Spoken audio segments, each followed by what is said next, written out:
Senhoras e senhores, bom dia. Obrigado por aguardarem e sejam bem-vindos à teleconferência para analistas e investidores da MRV sobre os resultados do terceiro trimestre de 2025. Estão presentes os senhores presidentes Rafael Menin e Eduardo Fischer e o senhor diretor executivo de Finanças e RI, Ricardo Paixão. Informamos que todos os participantes estarão apenas ouvindo a conferência durante a apresentação da empresa. Em seguida, iniciaremos a sessão de perguntas e respostas quando mais instruções serão dadas. Para abrir a videoconferência de resultados do terceiro trimestre de 2025, passo a palavra para o presidente, Sr. Rafael Menin.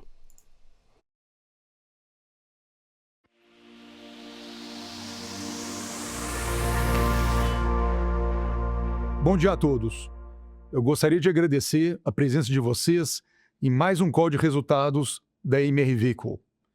Bom, eu começo aqui relembrando a minha fala no trimestre anterior no que diz respeito ao ecossistema do Minha Casa e Minha Vida. Ecossistema que vem sendo impactado positivamente nos âmbitos federal, estadual e municipal. A gente continua vendo um governo amplamente favorável e vocalizando projetos ou melhorias no programa Minha Casa e Minha Vida. Os estados também continuam trabalhando na ampliação dos cheques regionais e, por fim, a gente vê mais e mais cidades adequando os planos diretor. Eu posso citar, por exemplo, Belo Horizonte, que acabou de passar por uma mudança importante, fazendo com que o produto econômico fique mais barato e mais acessível à população econômica.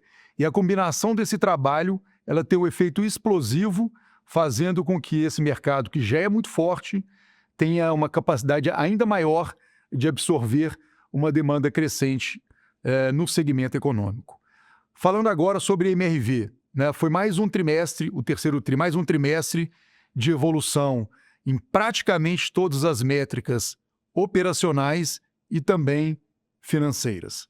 E no acumulado dos 9 meses, eu destaco alguns indicadores. Primeiro, o EBITDA acumulado ou anualizado de 2,2 bi, um avanço substancial em relação ao ano passado. E esse EBITDA crescente vem atrás a reboque uma redução importante na métrica EBITDA sobre a dívida, que atingiu nesse TRI 1,1 vez.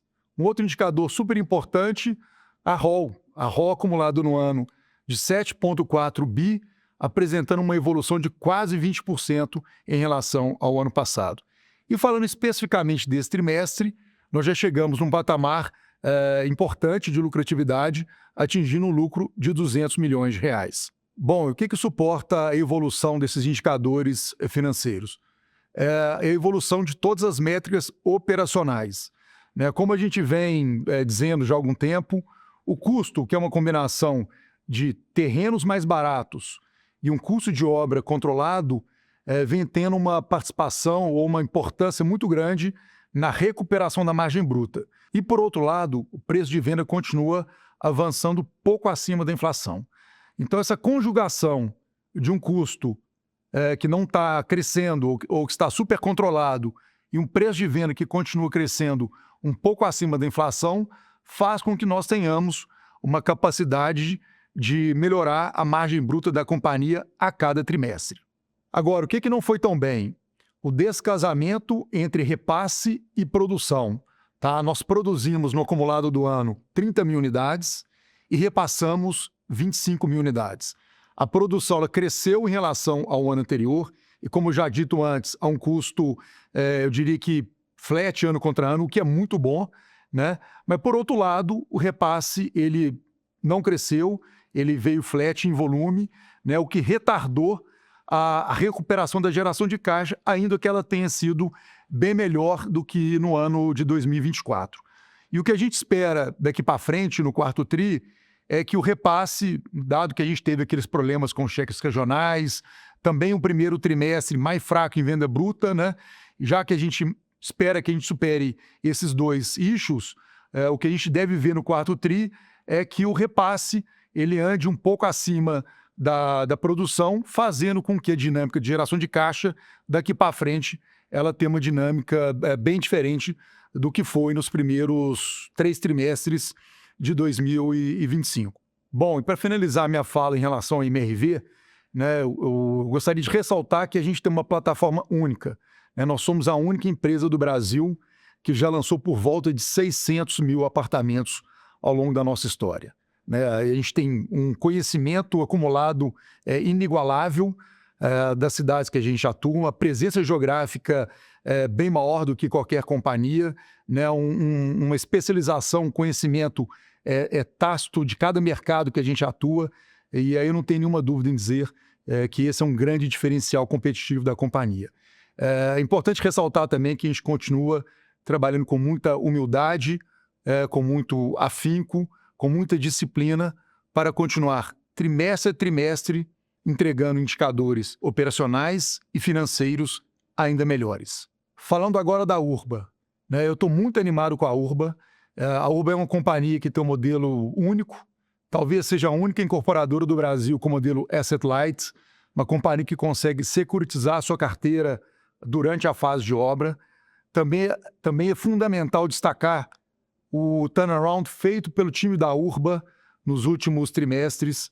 É uma companhia que neste ano de 25 ela já é geradora de caixa, lucrativa e que tem um pipeline também de altíssima qualidade para continuar entregando nos trimestres e nos anos vindouros resultados operacionais e financeiros melhores a cada ano.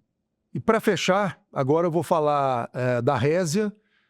Como dito anteriormente, a Resia tem um projeto importante e muito relevante para a MRV Co, né? Um projeto no qual a Resia se propôs a vender mais de 800 milhões de dólares em ativo, né? O que fará com que o balanço da Resia seja completamente diferente daqui a alguns trimestres, né? Será um balanço muito menor, com uma dívida muito pequena, e nesse caminho a Resia será uma empresa também mais enxuta, com um GRI menor e com uma atuação diferente do que foi, né? Os projetos novos da Resia, eles demandam pouco ou nenhum capital, né? A gente entregou recentemente um projeto em Miami de grande sucesso. Estamos começando um projeto no Texas com esses capital stack super leve, né? E essa é a Resia do futuro, uma empresa que passará por essa desalavancagem relevante, né? A gente divulgou aí que a Resia ela tem uma meta de gerar quase 400 milhões de dólares de caixa para a MRV Co até o fim do ano que vem. A gente tem convicção que esse plano será bem executado e dentro do prazo prometido. E, além disso, os novos projetos serão poucos, mas serão projetos de alta qualidade e com um modelo de funding ou de alocação de capital muito diferente do que foi a Resia do passado. Então, eu agradecer a presença de todos vocês e agora eu passo a minha palavra para o Ricardo Paixão, que vai entrar com um pouco mais de detalhe, principalmente nos indicadores financeiros. Obrigado, Rafa. Bom dia a todos. Bom, começo falando um pouco mais sobre a operação da MRV Incorporação, onde o grande destaque foi o lucro líquido de 204 milhões de reais alcançado neste terceiro trimestre. Nosso resultado também foi marcado por uma boa evolução operacional, onde tivemos 2,45 bilhões de reais de vendas líquidas, em linha com o ano anterior e 9% abaixo do segundo trimestre desse ano. O volume de vendas teria sido próximo a 3 bilhões se não tivéssemos tido atraso de repasses em cheques regionais. As unidades produzidas subiram 13% ao ano contra ano, e 11% na comparação trimestral. O bom volume de vendas e a evolução da produção resultaram em um incremento da receita. A ROL, Receita Operacional Líquida, fechou em 2,65 bilhões, 5% e 15% maior que o 2T25 e que o 3T de 24, respectivamente. Nosso indicador de margem bruta segue evoluindo. Fechamos o 3T25 com 30,7%, incremento de meio ponto percentual versus o 2T de 25 e 4,1 ponto percentual versus o 3T de 24. Essa trajetória é suportada por uma combinação de margem bruta de novas vendas saudável e término das obras de safra com margens ruins. Do lado das despesas, tivemos a comercial em linha com o segundo trimestre de 25 e maior na comparação anual, fechando o trimestre em 234 milhões de reais. Já o G&A cresceu menos que a receita, fazendo com que o G&A sobre ROL fosse de 5%. O EBITDA fechou o trimestre em 523 milhões de reais, uma boa evolução, pois ficou 12% superior ao segundo trimestre de 25 e 59% maior do que o 3T de 24, o que comprova nossa evolução operacional. O resultado financeiro ajustado foi melhor do que o 2T de 25 e também do que na comparação anual com o 3T de 24. Como a partir deste ano temos feito cessão de recebíveis True Sale na carteira pro soluto, já notamos uma redução de 6,5% do passivo de cessão versus setembro de 24.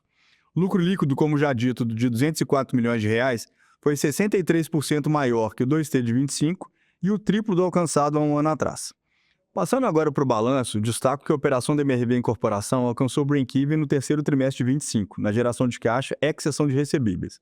E esse resultado foi alcançado em função da melhora da margem bruta das unidades em execução e apesar de termos produzido 2.000 unidades a mais do que repassamos no trimestre.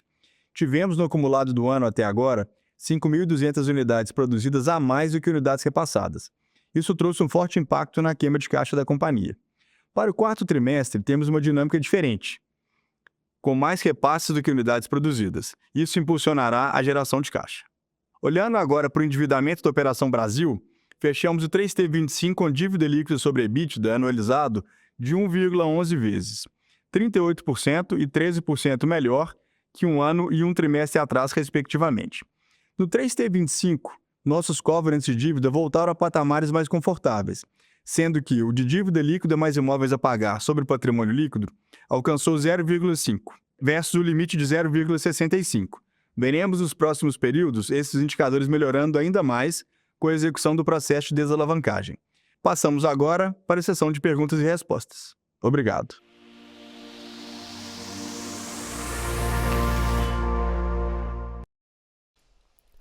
Iniciaremos agora a sessão de perguntas e respostas. Caso deseje fazer alguma pergunta, por favor pressione o botão reação e em seguida clique em levantar a mão. Se a sua pergunta for respondida, você pode sair da fila clicando sobre abaixar a mão. Nossa primeira pergunta vem da senhora Fênia Orengue do Santander. Por gentileza, senhora Fani, pode prosseguir.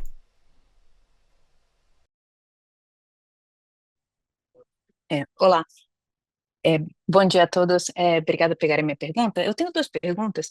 Primeiro, se vocês poderiam falar um pouquinho como é que está sendo a evolução dos repasses das unidades que estão lá represadas, né, da fase 2 lá do programa Minha Casa Minha Vida Cidades no Amazonas.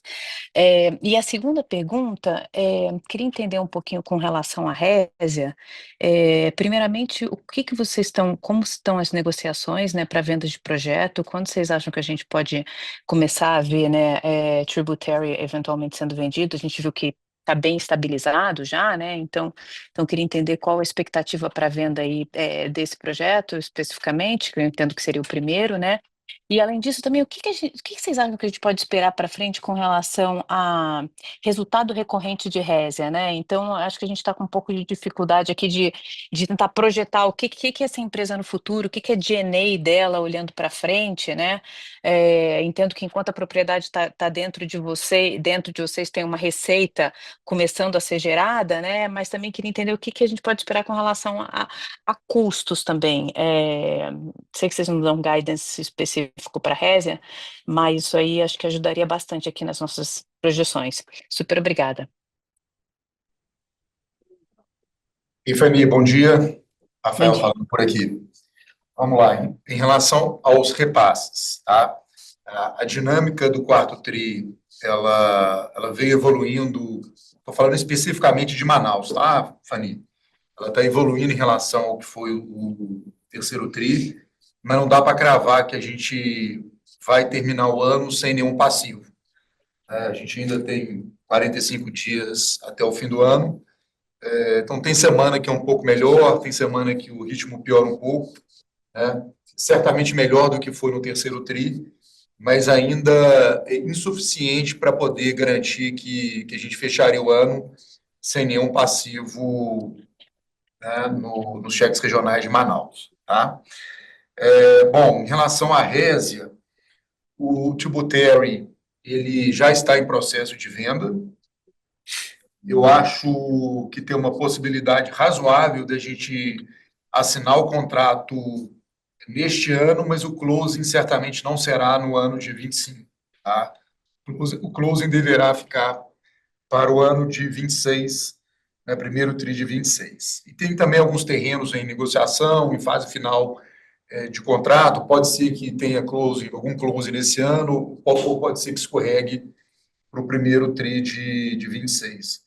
Mas, de forma geral, Fanny, eu diria que a gente continua evoluindo, né, conforme o plano, né, o mercado de capitais americano, ele vem melhorando tri a tri, claro que ainda no patamar pior do que foi há 3 anos atrás, né, mas eu diria que a cada tri a gente está vendo mais transação, com caps ligeiramente menores, né, o que faz com que a gente tenha uma boa confiança que a dinâmica ela continuará melhorando ao longo dos próximos trimestres, né? Consequentemente, a gente terá sucesso em entregar o plano proposto por nós aí alguns meses atrás. Tá? Falando em relação a resultado, tem dois eventos acontecendo. Tá?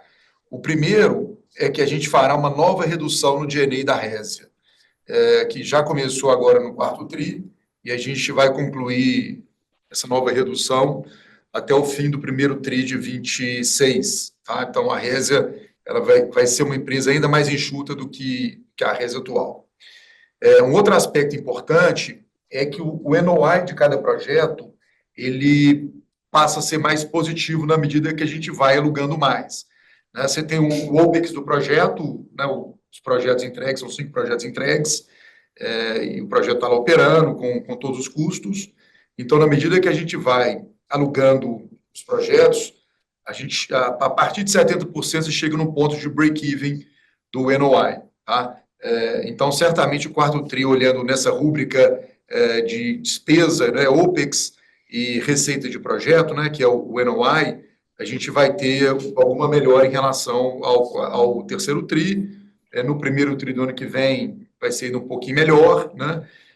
Então, é esperado, assim, tirando a despesa financeira, né? Que as outras linhas, NOI de projetos e G&A, que a gente vai apresentar a cada trimestre um resultado um pouco melhor. Tá? Acho que eu cobri tudo, né? Cobri todas Cobriu sim, Rafa, cobriu, obrigada. Só uma última dúvida aqui, você acha que, acho que a gente havia conversado um pouco sobre isso no passado, como está aquele estudo lá da possibilidade, né, da fábrica de pods começar a vender para fora, assim, você acha que isso aí é viável? Eventualmente isso aí poderia ajudar nessa redução, né, de G&A via maior alavancagem operacional da fábrica? Tá. Fanny, sem novidade, é possível. A gente tem feito um trabalho, diria que talvez de 4 meses para cá, mas por hora não tem, a gente não pode, né, afirmar que vamos ter ou não vamos ter um contrato de venda externa. Mas é um mercado grande nos Estados Unidos, a indústria hoteleira ela consome um volume enorme de pod, né? Então a gente tem tentado acessar essa indústria. Eu diria que hoje está mais no campo da prospecção e não tem nada concreto, né, para a gente dar detalhe aqui agora. Tá bom, maravilha, super obrigada, viu? Tá joia, Fanny? Um abraço. Abraço, Rafa. Nossa próxima pergunta vem do Sr. Pedro Lobato, do Bradesco BBI. Sr. Pedro, seu microfone já está liberado. Bom dia, pessoal. Obrigado pelo espaço. Queria pegar aí com vocês como é que vocês têm sentido aí esses primeiros meses do quarto tri, né, em termos de vendas, e também como é que fica aí a perspectiva de lançamentos aí, pensando aí, né, entre o quarto tri e 2026. Né, se vocês puderem entrar um pouco no detalhe aí entre mix, faixa 1, faixa 2, faixa 3, enfim, o que vocês tiverem já de expectativa sempre ajuda. E também entender, assim, no ponto né, da geração de caixa, né, a gente entende que tem ainda esse gargalo aí dos cheques, mas, assim, a dinâmica, pensando aí num cenário normalizado, como é que vocês esperam esse desenho aí, olhando para frente aí de geração de caixa entre a operacional e a parte do business de carteira? Obrigado.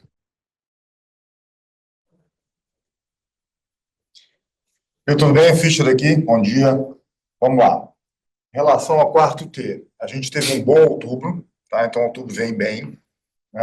Estamos tendo um bom novembro, então em termos de venda a gente vem num ritmo também forte, então a gente está dentro do nosso. Hoje tem um fim de semana importante agora, a gente vai ter um grande número de feirões, especialmente no estado de São Paulo, então isso normalmente dá um boost adicional às nossas vendas, então a gente está bem otimista aí que o trimestre vem forte. Todas as notícias também nos ajudam, né? A hora que você tem todo esse debate em torno da melhoria do programa, das evoluções de teto, etc. e tal, isso sempre vai dando notícia e ajudando a gente também a movimentar mais o mercado. Então, no front de vendas, o quarto T vem forte, tá? Em relação a lançamentos, né? A gente teve um outubro muito bom, estamos tendo um novembro muito bom, né? E tudo indica que a gente vai ter um lançamento no quarto trimestre mais forte que a gente teve no terceiro. Tudo indica, nós teremos um lançamento no quarto trimestre mais forte do que a gente teve no terceiro, que foi uma questão, a gente deve fechar o ano aí com um lançamento bem maior do que a gente teve em 24. Em relação às faixas de renda, a gente não vê muita modificação nisso, não. A gente continua ali rodando com 25% das vendas, mais ou menos, ali no G1, mais ou menos 35% das nossas vendas no G2, e só umas 5 a 10, 5, 7% das vendas no F4. Né? O resto está no G3. Então, essa dinâmica não deve mudar muito, né? À medida que as rendas se sejam reajustadas, isso deve acontecer já no início do ano que vem. Isso aí vai nos ajudar, talvez, melhorar um pouquinho esse mix, especialmente olhando para a faixa 1, para o G1. Isso é sempre bom, porque a gente tem aquela questão da tributação que nos ajuda, né? Do RET 1. A gente está olhando para o quarto trimestre, mais ou menos dentro do mix que a gente já vinha tendo. Né? Em relação a 26, que foi a sua pergunta, obviamente a gente está desenhando um ano de 26 aí, mas tudo indica que vai ser um ano de crescimento de lançamentos. Então a gente vai vir com a operação ainda mais forte do que a gente teve em 25, dado que a gente tem um cenário muito positivo. Né? A gente tem visto isso ao longo dos últimos anos e, recorrentemente, você vê movimentos, como aconteceu agora essa semana, em relação às alterações do Minha Casa Minha Vida. Né? Você vê isso acontecendo nos estados também. Então, o apetite segue crescente, o mercado segue muito forte. A gente tem condições de aproveitar isso, talvez, como nenhuma companhia no mercado. Então, dada essa situação, e como 26 também, a gente vai continuar a nossa evolução operacional, não tem razão para que a gente não olhe para 26 com uma ambição de crescimento em relação ao lançamento, e, consequentemente, vendas e tudo mais. Então, isso aqui é o que deve estar desenhado aí para 26. Respondendo um pouco em relação à caixa, eu não entendi direito a sua pergunta, mas, obviamente, à medida que a gente tem, como o Rafael falou aqui no início, uma melhora naquele grande problema nosso, que é ainda os repasses de Manaus. A gente tem uma evolução nisso no quarto trimestre em relação ao terceiro, e a própria dinâmica de repasse da companhia vem vindo melhor. Perspectiva é que, com esses repasses adicionais que a gente deve conseguir, a gente já está conseguindo aí no quarto trimestre, a gente tenha, de fato, uma geração mais forte que a gente tem no terceiro, seguindo essa dinâmica que a gente tem visto aí. Ela vai crescer, né? E ela vai crescer não só porque os repasses virão, também as nossas safras vêm melhorando, então o repasse de cada unidade da safra nova gera mais caixa do que a safra antiga. Então, a hora que você soma essas coisas todas, a gente vai ter uma dinâmica de caixa no quarto trimestre consideravelmente melhor. Né? Não sei se eu consegui te responder todas as suas perguntas aí, Pedro. Não, tá ótimo, Fisch. Obrigado. Bom dia. Nossa próxima pergunta vem do Sr. Juan Argenton, da XP. Sr. Juan, seu microfone já está liberado. Bom dia, pessoal. Obrigado pelo espaço aqui. São dois temas que eu queria tocar aqui do meu lado. Primeiro, eu queria até abordar um pouco mais desse ponto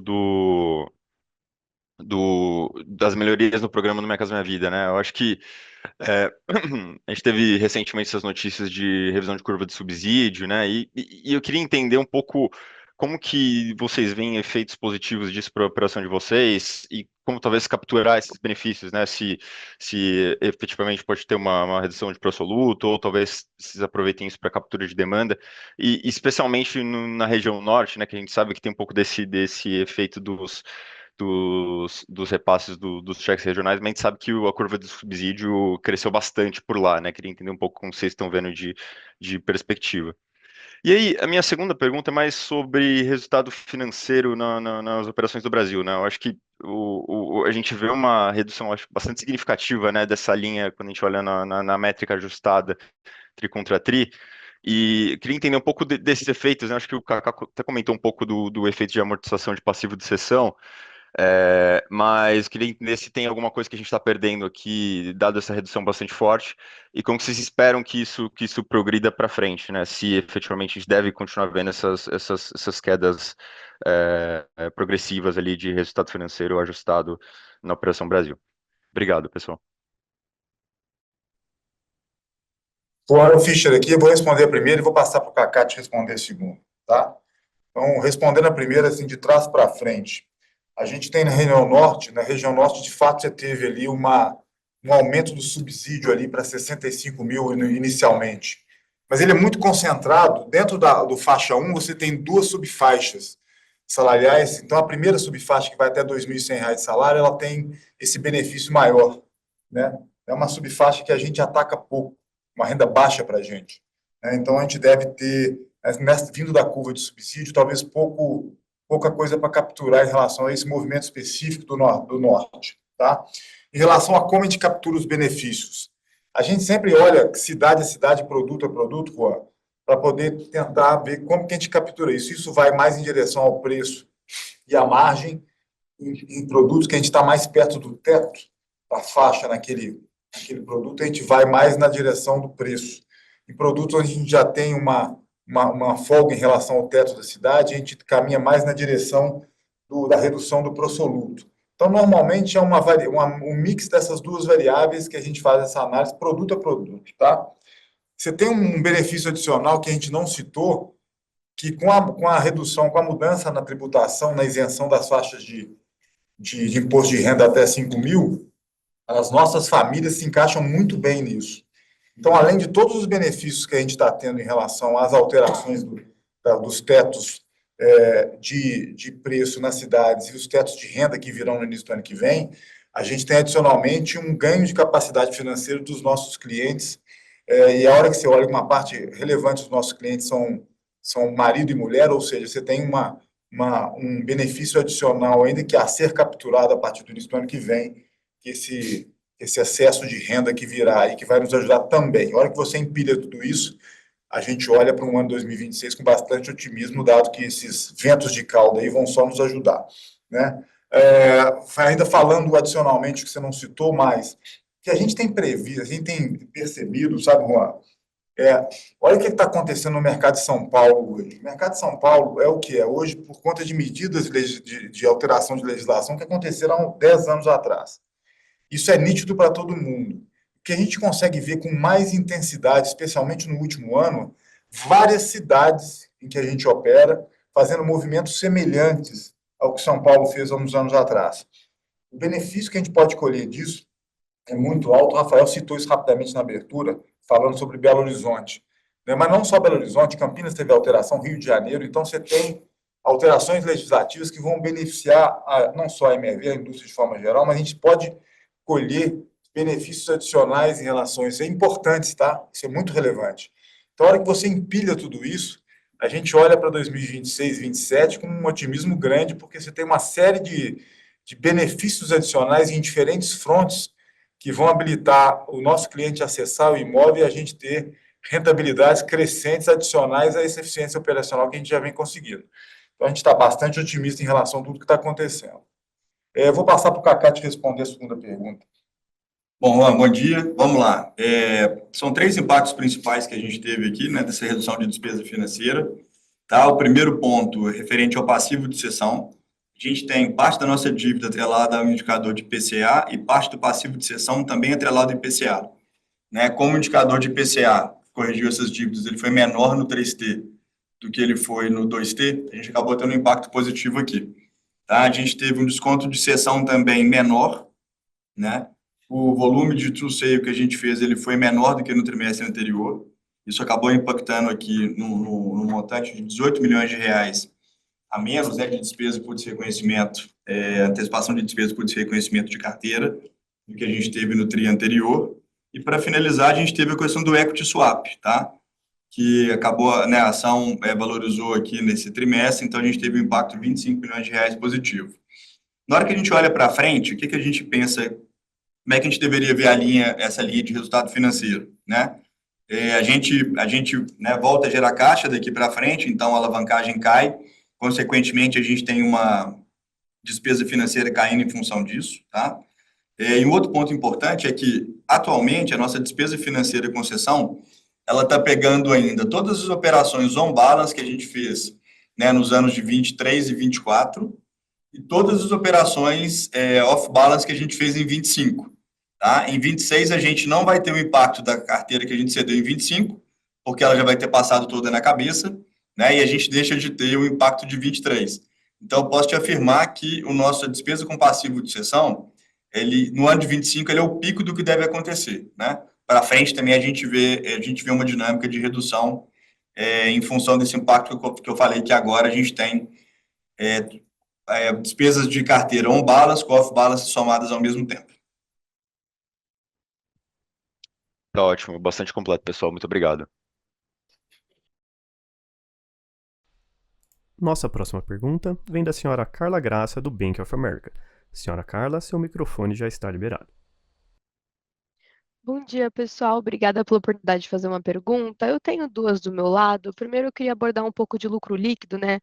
Então, no release, vocês mencionam que faltam aproximadamente uns 300 milhões para cumprir o guidance desse ano e que o avanço do Minha Casa Minha Vida Cidades deveria ajudar nesse processo. Além do Minha Casa Minha Vida Cidades, tem algum outro fator que seria necessário para atingir essa meta também? Se vocês puderem comentar como que vocês estão vendo 2026, então, se a gente analisar aqueles próximos de 200 milhões por trimestre, ajustado, reportado no TRI, né, de lucro líquido, a gente chega perto de uns 800 milhões no ano.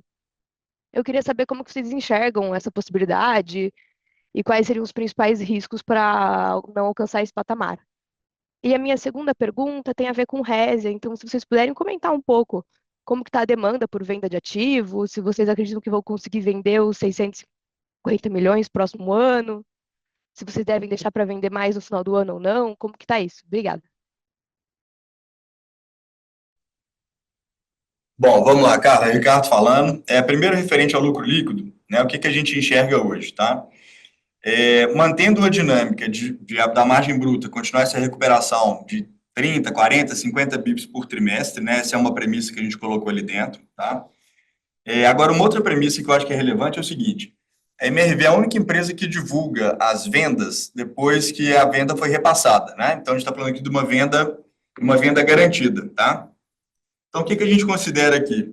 A gente teve, né, um impacto importante de falta de repasse que acabou acarretando aqui, né, em menos venda reconhecida no 3T, tá?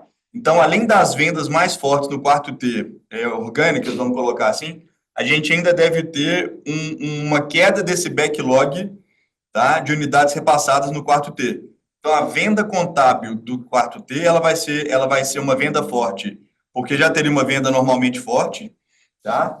E ainda a gente espera uma queda desse backlog do que a gente não conseguiu buscar dentro do 3T. Então, esses dois efeitos somados, com uma margem bruta que sobe mais um pouco, é que faz com que a gente aproxime daquela dimensão ali de 300 milhões de reais de lucro líquido previsto, né, no quarto T, que aí, né, nos possibilitaria alcançar o bottom ali do guidance. Essa primeira ficou clara? Ficou claro sim, obrigada. Tá bom. Bom, referente à venda de ativo da Resia, né, em 2026, o que a gente está enxergando, tá?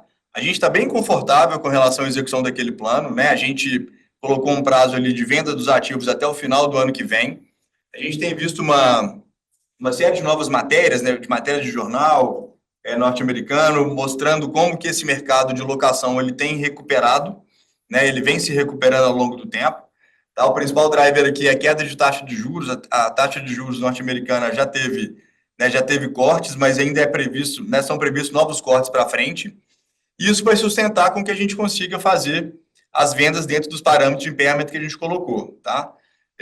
Do ponto de vista operacional, a evolução da alocação continua acontecendo, né? A gente já tem um ativo estabilizado e devemos ter 3 outros estabilizados até o final do primeiro T, né, nos dando mais do que tempo suficiente para poder performar com a venda dos projetos ali ao longo do ano que vem, tá? E venda de terreno, né, aconteceram 4 vendas de terreno agora no 3T, tem outras vendas de terreno sendo negociadas agora no 4T, tá? Então, assim, a gente está cumprindo, está seguindo aquele plano de cumprir com os 800 milhões de venda de ativo até o final do ano que vem. Tá ótimo, ficou super claro. Obrigada. Obrigado. Nossa próxima pergunta vem do Sr. Gustavo Cambaúva, da BTG Pactual. Por favor, Sr. Gustavo, seu microfone já está liberado. Oi, pessoal, bom dia. Eu tenho 2 perguntas aqui também. A primeira, se vocês podiam falar um pouco, né, da dinâmica de margem bruta. Vocês estão rodando, né, um pouquinho acima do guidance e tem essas questões, né, que até já foram comentadas sobre a melhora do programa. A dinâmica de custo também tá um pouco melhor, né, do que acho que se imaginava. Então, eu queria entender um pouco o que vocês estão vendo, talvez, de expectativa de margem bruta, de fato continuar crescendo? O que vocês imaginam que é uma margem bruta para trabalhar no ano que vem? E a outra pergunta que eu queria fazer sobre a questão da geração de caixa, só para entender um pouco esse repasse atrasado, porque o Rafael comentou, né, que vamos dizer, está melhorando, mas ainda não está 100%. O que está melhorando, só para entender, Rafael, é mais vamos dizer, a dinâmica de repasse mesmo, né? E aí a minha dúvida é, dado o prazo de registro e tudo, esse caixa fica todo para 2026 mesmo, né? É essa, vamos dizer, a expectativa da companhia hoje, vamos dizer, de sanar e de fato coletar, só vai acontecer em 2026, dado que já estamos aí muito perto aí, né, do final do TRI, talvez não dê tempo de processar cartório e tudo mais. E aí também ainda nessa questão da geração de caixa, nesse, vamos dizer assim, mismatch, né, da produção e do repasse, isso de fato, vocês acham que desloca o quê? Para o primeiro semestre assim, de 2026, e aí com a normalização, né, vamos dizer, você repassando mais do que está produzindo, né, dado que você gerou esse backlog todo de unidades aí que acabaram gerando uma queima de caixa nesse ano, vocês acham que o primeiro semestre, 26, talvez isso aí deveria normalizar, e aí você tem até uma geração de caixa acima do normal? Como é que é um pouquinho essa dinâmica aí ao longo do tempo? Obrigado, bom dia. Então, bom dia. Vamos lá. Margem bruta, tá? Os parâmetros de custo, aí custo, a gente soma o custo de obra e o custo do terreno, tá? E o parâmetro de preço de venda, e como eles estão evoluindo, eles já nos colocam num patamar de margem em torno de 35%. Tá? E lembrando que essa margem ela é com juros, 35% é que juros, dá uma margem bruta de 38,5% aproximadamente. Tá? Então, essa é a margem da venda corrente. Mas há um deslocamento, né, de mais ou menos 1 ano e meio entre a margem que a gente está vendendo hoje para que essa margem vire a margem contábil, né? Então, dado que a gente reportou 30,5%, 30,7% nesse TRI, a gente vai gradativamente a cada trimestre, o Kaká comentou sobre isso numa pergunta anterior, que essa margem bruta ela continue crescendo, né? Até que um momento, no fim do ano que vem, ou primeiro TRI de 27, né? Imagino que seja por volta disso, a companhia vai reportar uma margem bruta próxima de 35%. Tá? Dando continuidade, obviamente, né, a esse movimento de preço subindo um pouco acima da inflação e o custo, no nosso caso, ele continua andando abaixo da inflação, né? Eventualmente, essa margem bruta operacional ou a margem bruta safrada, pode ser que essa margem ela avance e chegue acima desses 35%, tá? Mas, novamente, a margem bruta contábil vai ter aí 1 ano e meio de delay em relação à margem bruta da safra. Tá? Ficou claro a primeira pergunta, Cambaúva? Ficou sim, obrigado. Tá. Agora vamos lá. Em relação ao caixa, são 3 métricas importantes. A primeira métrica é produção, a segunda métrica é repasse e a terceira métrica é o registro daquele repasse. Tá? O que aconteceu nos primeiros 9 meses? A gente fez 30 mil unidades, a gente repassou por volta de 25 mil, registrou um pouquinho mais do que o repasse, por volta de 26 mil unidades. Tá? Essa diferença entre o repasse e a produção, ela se deu por 2 motivos, né? Conforme a gente colocou no material. Um motivo são os cheques, a gente deixou de repassar aí, mais ou menos 1.500 unidades, tá? Mas faltou também um pouco de venda bruta, e principalmente no primeiro tri do ano. Né? O primeiro tri, de fato, a gente não foi bem em venda bruta. Nós já até exploramos isso no passado, aquela transição que a gente vem fazendo de canal de imobiliária, canal de house, que a gente vem reforçando o canal de house. Então, isso fez com que a gente perdesse um pouco de tração no primeiro tri, principalmente. Né? Mas olhando mês a mês, há uma dinâmica de evolução quase que constante, né? A venda bruta ela vem crescendo, né? Consequentemente, a gente tem mais matéria-prima para crescer o repasse, né? E, por fim, a gente acha que os cheques regionais eles estarão, se não totalmente, mas uma boa parte, resolvidos até o fim deste ano. Né? E dado que nos estados que a gente atua não tem sido criado um novo passivo, né? Inclusive a gente está vendendo hoje em Manaus sem o cheque, né? Até que a gente limpe o passivo, as vendas novas não estão não estão tendo benefício do cheque, né? E nos outros estados também a gente parou de, por exemplo, o estado do Ceará, que tinha um orçamento, o orçamento foi consumido, e a gente tem aí mais umas 50, 70 unidades que vão ser resolvidas nesse trimestre, e as vendas novas também não têm um cheque, né? Então, assim, na medida que a gente não cria passivo novo, resolve o backlog antigo, e a venda bruta vai crescendo, né, a gente chega num patamar no qual o repasse ele pode vir a ser maior do que a produção, olhando para frente. Tá? Pelo crescimento orgânico da venda e pelo consumo do backlog. É claro que depois que você consumir o backlog do cheque, vamos imaginar que a gente consuma esse backlog todo no 4 tri, a partir do primeiro tri do ano que vem, né, o que a gente vai trabalhar fortemente é para que o repasse venha, pelo menos, em linha com a produção. Né? E ao acontecer isso, e com a margem bruta crescendo, naturalmente a margem ou a geração de caixa orgânica ela é super saudável. Né? E aí, em relação ao registro, o Camba, que é a última etapa do processo, nada mais é que é uma postergação do recebimento em 60 dias. Né? Hoje a gente está aí com 200 e tantos milhões de reais que nós chamamos de conta transitória, né? Esse volume ele cresce mais um pouco, certamente ele vai crescer no 4 tri, né? Em algum momento ele vai estabilizar, talvez uns 300, 350 milhões de reais, que vão ficar lá aplicados à poupança, mas isso é uma característica do sistema, né? Isso acontece com todas as empresas do segmento econômico. Né? A minha grande preocupação é em, pelo menos, ter um volume de vendas brutas que me permita repassar um pouco mais do que eu estou produzindo. Se isso acontecer, certamente a gente vai ter uma dinâmica de caixa daqui para frente muito mais forte do que foi os primeiros 9 meses do ano. Tá? Ficou claro? Tá bom, não, tá ótimo. Obrigado, bom dia. Bom dia, Camba. Nossa próxima pergunta vem do Sr. Tainan Costa, da UBS. Sr. Tainan, seu microfone já está liberado.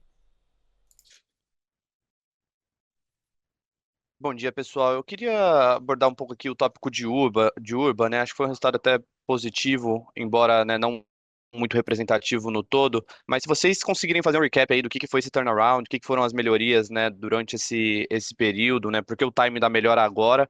E qual que é o nível que a gente consegue esperar de forma recorrente para frente, né? Eu sei que vocês não dão guidance, mas se tem alguma expectativa de permanecer nesse patamar aí de 2 dígitos de lucro por trimestre, né? Se seria possível anualizar isso daí para 2026, né? Ou se ainda tem alguma certa volatilidade e o que direcionaria essa volatilidade. Obrigado. Bom dia, Tainan. Vamos lá. Então, a Urba, ela teve, de fato, um ano, eu diria que 22 e 23 foram 2 anos muito ruins, tá?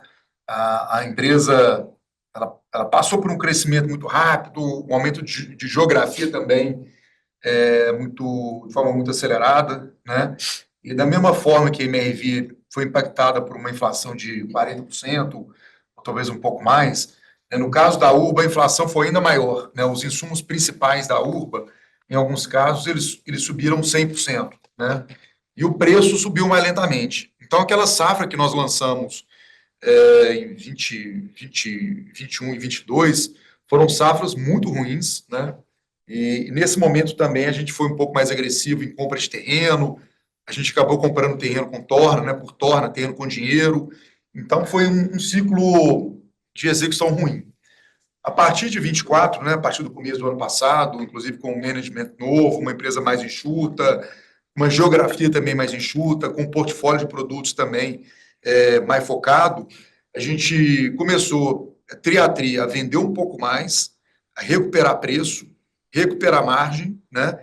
E essa dinâmica continuou esse ano de 25. Tá? E olhando para frente, Tainá, o que a gente espera, de fato, a gente não dá guidance para a Urba, é que a Urba será uma empresa que vai ter um crescimento orgânico, um crescimento sem solavanco, contínuo, né? A Urba tem hoje um land bank de muita qualidade, né? A gente ainda vê espaço para a margem bruta crescer um pouco, né? Então, a gente acha que, ao longo do tempo, né, essa relevância que a Urba terá na MRV Co., ela tende a crescer, né, ao longo dos próximos anos, mas, de novo, com muita prudência, com muita disciplina, os terrenos novos, com uma modalidade de compra sem alocação de capital, né? A Urba tem como princípio ser uma empresa geradora de caixa, asset light, né?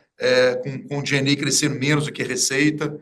Então, de fato, é uma companhia que a gente vê um futuro super bacana pela frente, mas sem, assim, uma vontade de crescer muito rápido, de forma desordenada, entrando em muitos mercados. É com muita disciplina, né, com muita parcimônia, olhando a operação assim, muito com a barriga no balcão, né, e continuando fazendo esse modelo de cessão de carteira, né, asset light. Então, a gente vê sim que a Urba é uma empresa que vai contribuir positivamente tanto em geração de caixa, como também em lucro líquido, né, ao longo dos próximos trimestres. Tá? Perfeito, Benin, tá bem claro. Obrigado, pessoal. Nossa próxima pergunta vem do Sr. Marcelo Mota, da JP Morgan. Sr. Marcelo, pode prosseguir. Bom dia, pessoal. 2 pontos. Primeiro, se vocês pudessem comentar como está indo, né, a redução no número de praças, né, reduzir a complexidade da operação e se puder linkar isso com a questão da margem bruta também, né? Acho que o caminho de melhora está bastante claro, mas entender se aqui poderia ter algum vento a favor para você superar essa margem bruta aí dos 35, tentar buscar um pouco mais perto dos peers que acabam operando em menos cidades e talvez isso aqui ajude nessa questão da margem. E o segundo ponto é na Régia, se vocês pudessem só dar um pouco mais de detalhes sobre essas despesas adicionais que podem vir dessa reorganização de D&A, só para entender se é algo que poderia ser relevante aí ao longo do quarto e primeiro tri, ou se não, assim, é um volume menor. São esses 2 pontos. Obrigado, gente. O Otto Fischer aqui, vou responder a primeira, depois eu passo aqui para o Kaká te responder a segunda sobre essa. Então, vamos lá. Nosso plano de redução de praças, ele segue, cada praça teve uma decisão independente, tem umas que a gente já tinha land bank comprado e pago e a gente continua, tinha umas que a gente conseguia desfazer do terreno e a gente decidiu sair mais rápido. Então, essa decisão foi tomada praça a praça, naturalmente, das que a gente decidiu sair. Mas mesmo as que a gente decidiu sair, elas obedecem hoje uma lógica de margem da lógica da MRV, né? Buscar, no mínimo, esses 35% que a gente tem falado, né? Que, na verdade, a hora que você considera os juros, ele sobe aí 3 pontos, então nós estamos falando de uma margem que juros aí perto de 38. Então, a lógica é essa. A gente decidiu sair de algumas praças porque, na nossa visão, o volume, né, não sustentava uma linha de produção da maneira que a gente quer trabalhar hoje, né? Então, assim, as margens seguem o padrão da MRV, isso é importante ressaltar, tá? A gente tem, como eu falei numa pergunta anterior, uma série de ventos favoráveis, né? Então, assim, o que a gente tem visto hoje, né, não considera algumas coisas importantes. Eu falei aqui mais cedo dessa revisão de legislação que tem acontecido, isso tem acontecido em cada vez mais praças, isso é muito importante. Quem teve chance de acompanhar aí o nosso MRVD e viu a gente mergulhar bastante profundamente nas iniciativas que vão trazer ganhos para a gente, que também não estão imputadas no sistema ainda. Nós falamos lá do projeto que a gente chama de Lego, do Jeep, tem uma série de coisas acontecendo dentro da companhia, especialmente na área que relacionada a produto, né, que ainda não tombaram integralmente dentro do sistema, ou seja, elas estão até bem distantes, é coisa que a gente vai ver acontecer paulatinamente a partir de 26, 27, 28, já quase integralmente. E esses ganhos todos, Mota, não estão ainda imputados no sistema. A hora que eu olho o que está acontecendo no Minha Casa Minha Vida, os esforços dos estados também para poder melhorar a affordabilidade, né? Você tem aquelas mudanças de legislação que você tem mais cedo.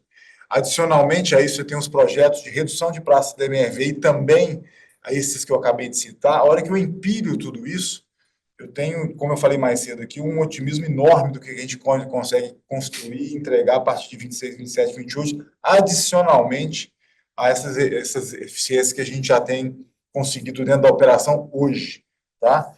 Então, respondendo mais diretamente, o andamento da redução de praças está em linha com o que a gente desenhou.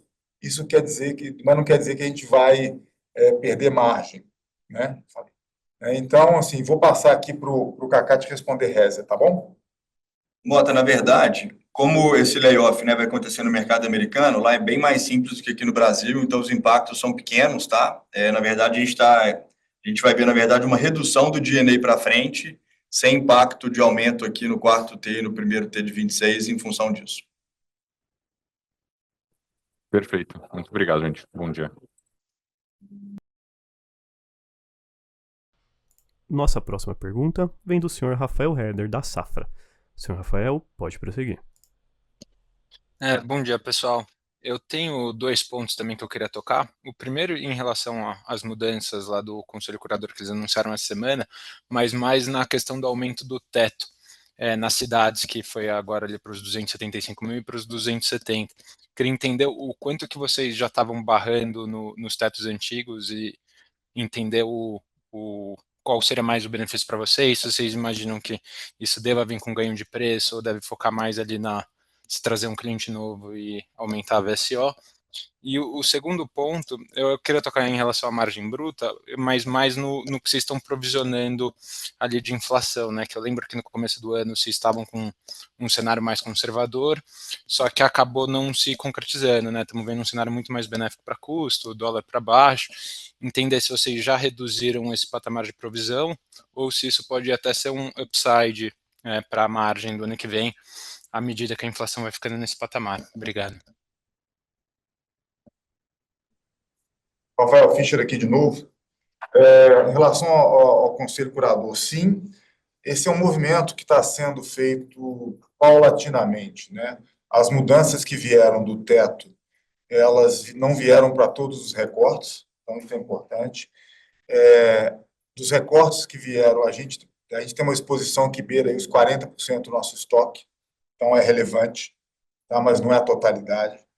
E dentro desse universo, 40% do nosso estoque, a gente tem uma boa parte dele já muito perto do teto, tá? Então a gente, ou acima do teto faixa 2, então para nós esse é um movimento que agrega bastante valor. Como eu falei mais cedo, nessas praças onde a gente já está trabalhando no teto, muito do que a gente vai ganhar é um ajuste de preço para poder se adequar à nova realidade de precificação daquela praça, né? Na parte que a gente não atingiu, a gente vai, obviamente, trabalhar com uma carteira menor para poder reduzir o nosso preço luto. Então, a gente vai ver um mix das duas coisas, mas, como eu falei antes, isso é um recorte que pega uma parte só do nosso estoque. A expectativa nossa é que já na virada do ano, no início do ano de 26, a gente consiga também um ajuste nos demais recortes, além dos ajustes nas faixas de renda. Isso é muito importante para a gente, porque em alguns desses municípios a gente também está vivendo essa realidade de estar navegando aí perto do teto, né? Então, esse é um destravamento importante que a gente tem a expectativa que consiga fazer acontecer aí lá na virada do ano, tá?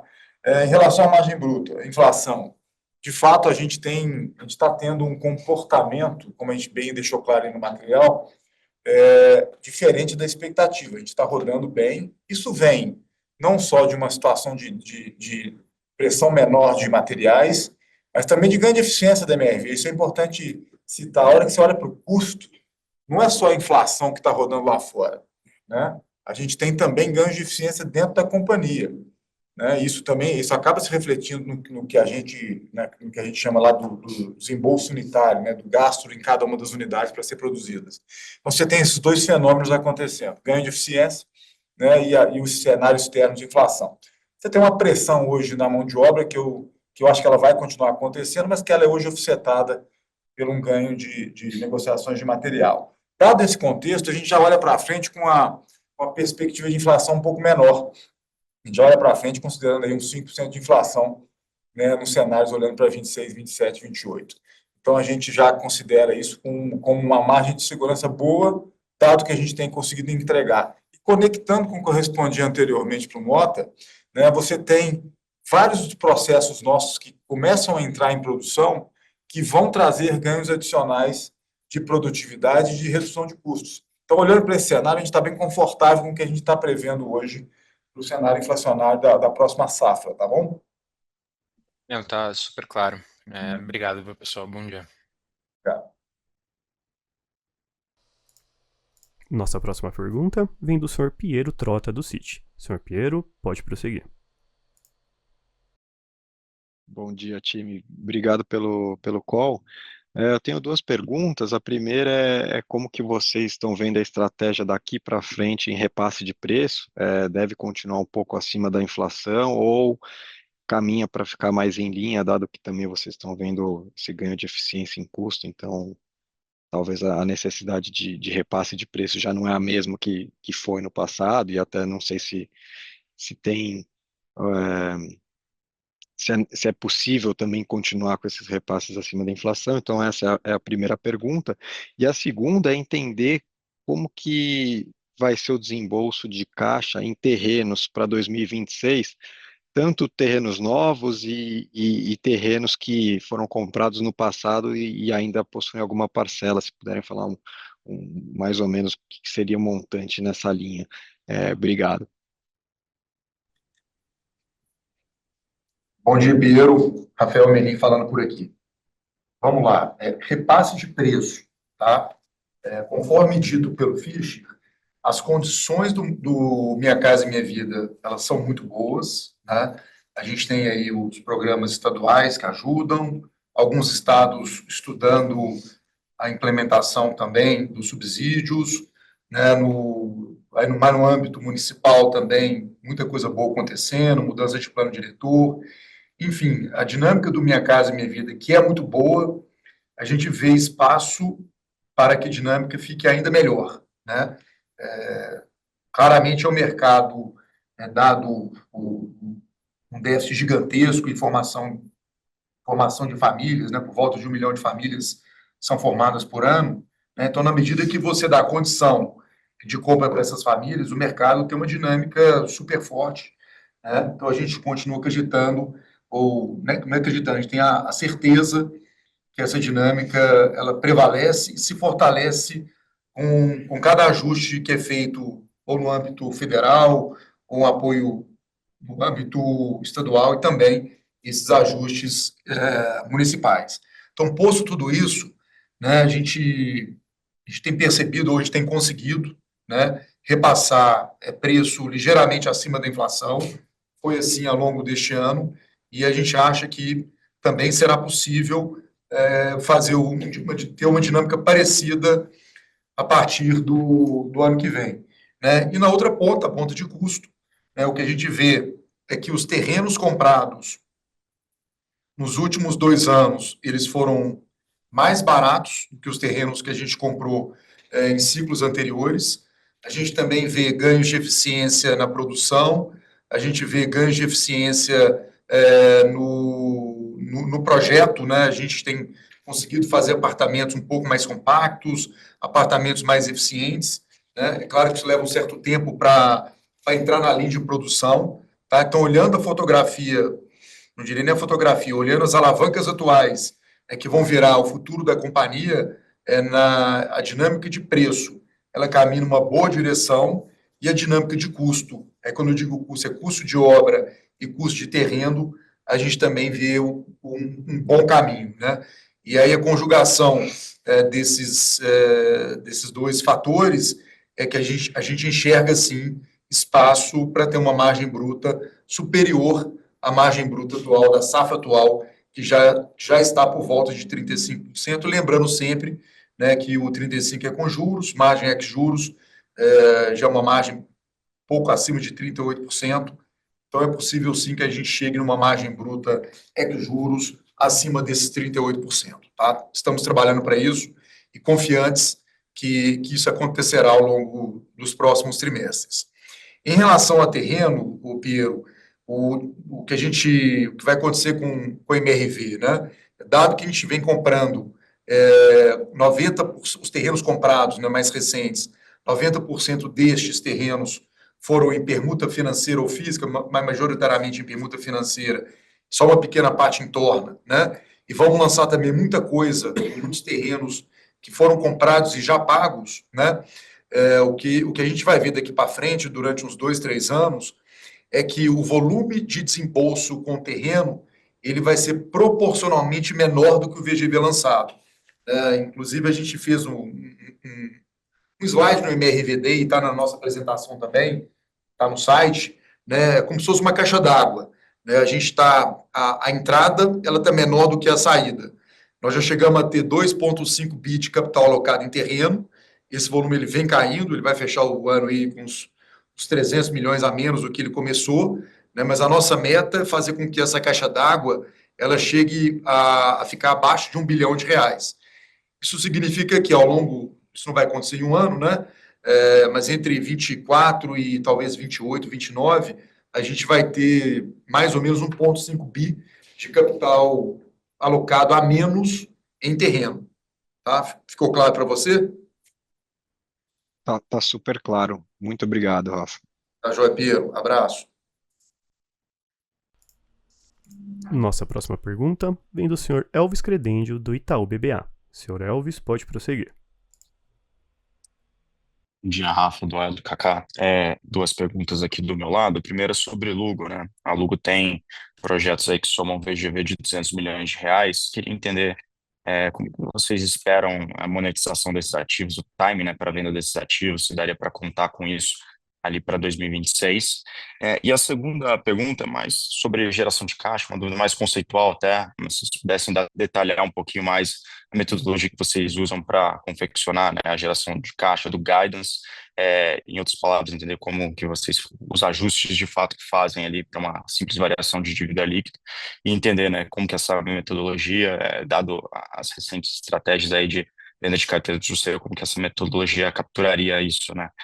Ajuda ou não a companhia a atingir o guidance de geração de caixa. É isso. Obrigado. Bom, beleza, Elvis, é o Kaká falando, vamos lá. A gente realmente tem esses 3 ativos da Lugo, tá, prontos, né? Além disso, a gente tem outros terrenos, a gente tem 5 projetos da Lugo já aprovados também que poderiam começar, tá? A gente não está começando nenhuma nova obra da Lugo até a gente endereçar esses 3 projetos que estão prontos. A ideia é que a gente tá atuando agora um pouco mais, igual a gente tem feito lá na Résia, né? Então, os projetos ficaram prontos, os projetos agora eles estão em locação. A gente entende que tem um apelo bem maior para a venda, uma vez que esses projetos já estiverem locados, né? Então, a performance de locação está indo muito bem, tá? O NOI gerado por esses projetos também está indo bem. E, assim, ao longo de 2026, certamente a gente deve ter alguma transação de comercialização desses 3 ativos, tá? Agora, qual que vai ser o formato? Se a gente vai vender para um player só, se a gente vai montar um fundo, etc. Esse aqui ainda não tenho. A gente tem algumas alternativas, a gente ainda não tem nenhuma delas escolhida para poder seguir por enquanto, tá? Referente à geração de caixa, o que a gente faz ali, na verdade, tá, do ajuste, a gente tenta colocar ele o mais próximo possível da operação brasileira. Então, a gente estorna, né, na verdade, a gente exclui os juros do CRI do MRV, né, que a gente levantou aqui para poder pagar MRV US, tá? E além desse ajuste, o que a gente faz ali também, a gente soma, a gente tem colocado com e sem efeitos de exceção de carteira, né? Porque tem gente que olha com e tem gente que olha sem, tá? E para finalizar aqui, a gente tem colocado também somado de volta a variação da variação da conta transitória. Então, como agora a Caixa só repassa no momento do registro, e antigamente ela colocava o dinheiro na nossa conta, né, acreditava na conta no momento do repasse, a gente tem também colocado essa variável para ficar comparável à performance que a gente tinha anteriormente. Tá? Então, juros do MRV US, essa questão da conta transitória, que a gente coloca aqui, e a gente tem publicado com e sem cessão de recebível. Tá certo, Kaká. Obrigado, bom dia. Nada, bom dia. Nossa próxima pergunta vem do Sr. Igor Machado, da Goldman Sachs. Sr. Igor, pode prosseguir. Bom dia, pessoal. Obrigado pelo espaço aqui para as perguntas. Primeiro ponto, eu queria entender um pouco melhor aqui sobre a receita bruta e a receita apropriada, né? Então, se vocês pudessem abrir com a gente aqui qual é o breakdown dessa receita pelas safras anuais aí da companhia, ajudaria bastante a gente. E também vocês mencionaram agora que em 1 ano e meio, mais ou menos, chegaria na margem, a margem reportada seria a margem das vendas atuais, né? Então, entender um pouco melhor como vocês estão vendo essa progressão entre a margem reportada e a margem ref, e se essas safras antigas continuam impactando e por quanto tempo também. Seria isso. Obrigado.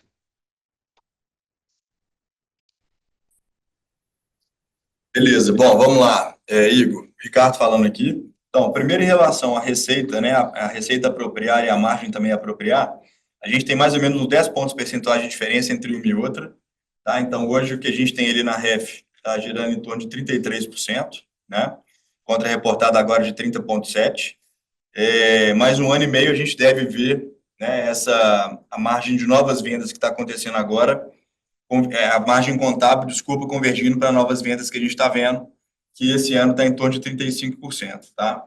Referente a margens de safras anteriores, né, a gente tinha uma safra ruim de 21 e 22, 21 já está 100% para trás, 22 tem um resquíciozinho que acaba agora dentro do 4º trimestre, e agora a gente vai ter um blend, na verdade, de safra de 23, 24 e 25, né? Sendo que 23 a gente teve uma margem de novas vendas mais ou menos de 26%, ano passado 32%, esse ano 35%, tá? Aí o somatório dessas 3 coisas está dando esse próximo de 31%, que é o que a gente está reportando agora, né?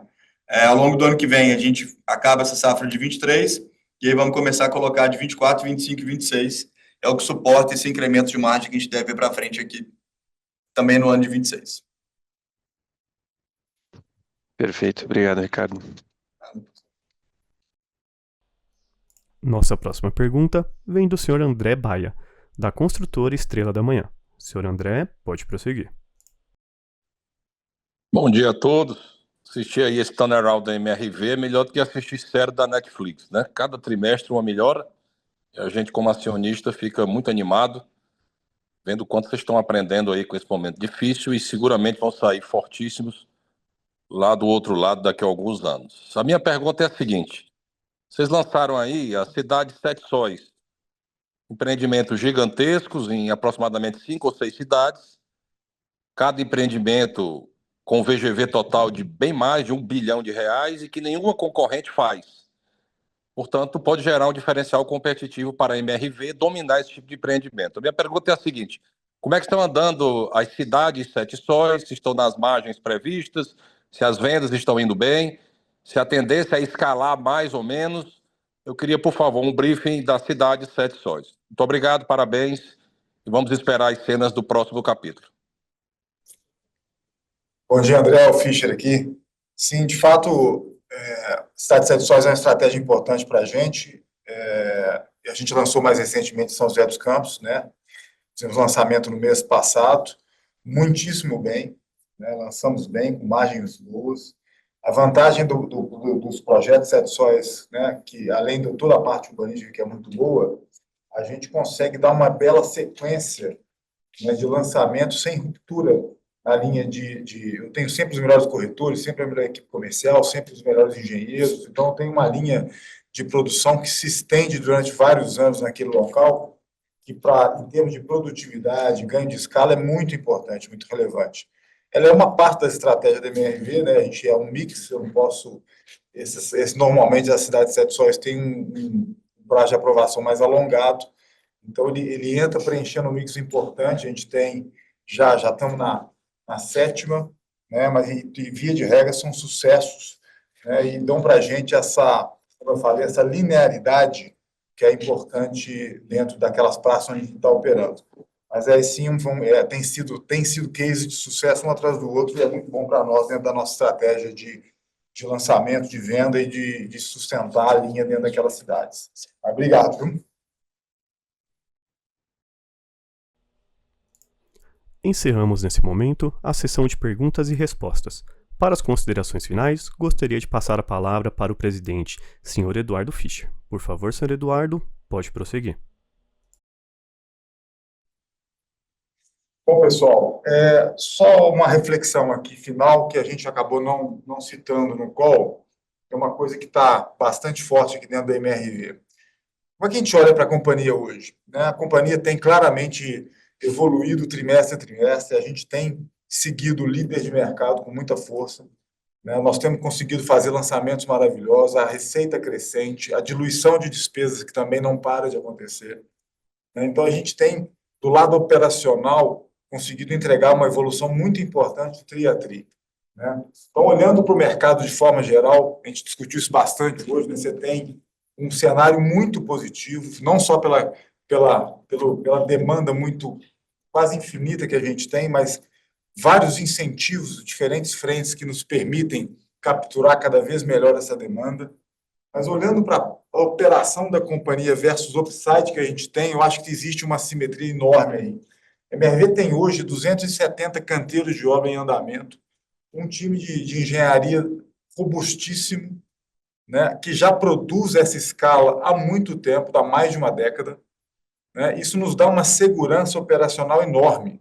Eu tenho hoje uma receita que caminha muito próxima do volume de vendas que a gente tem, né? E lá na ponta, 270 canteiros de obra muitíssimo bem abastecidas, com pessoas talentosas, com um time de engenharia muito robusto, que consegue entregar essa operação num grau de eficiência muito alto. Então, a gente tem hoje, na MRV, uma empresa com claríssimo upside, que é enorme, e, de outro lado, uma capacidade de executar que já está dentro de casa. Esse é um case único na nossa indústria. Isso me chama muito a atenção, porque a gente tem condições, a gente está entregando, e a hora que eu olho para 26, especialmente, e 27, dentro de casa já tem tudo acontecendo para que eu entregue com eficiência isso. Então, a gente tem um upside muito grande de um lado e uma segurança enorme do outro, de que a operação está toda dentro de casa, acontecendo na escala que a gente precisa há muito tempo. Então, eu fico muito confiante de tudo que está acontecendo dentro da MRV, vai nos gerar esse upside, e isso vai acontecer rápido, porque os resultados têm vindo, e 26 está na nossa porta, e que a gente vai ter uma oportunidade de entregar uma companhia ainda melhor, ainda mais forte, ainda mais líder do que a gente tem feito aí em 25 e 24. Pessoal, obrigado de novo pela audiência, nos vemos aí no próximo trimestre. O Conference Call da MRV está encerrado. Agradecemos a participação de todos e tenham um bom dia.